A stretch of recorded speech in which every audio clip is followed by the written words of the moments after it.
ये मौका आपको मिला है कि गैर आसिफ जरदारी से जान छुड़ाने का।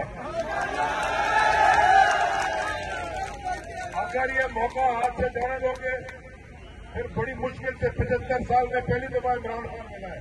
इमरान खान रोज नहीं मिलता। इमरान खान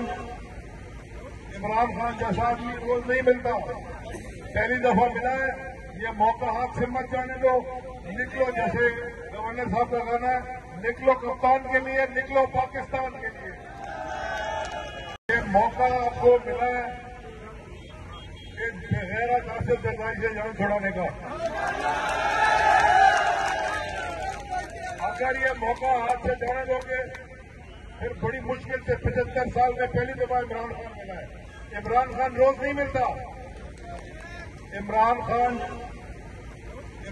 जैसा आदमी रोज नहीं मिलता, पहली दफा मिला है।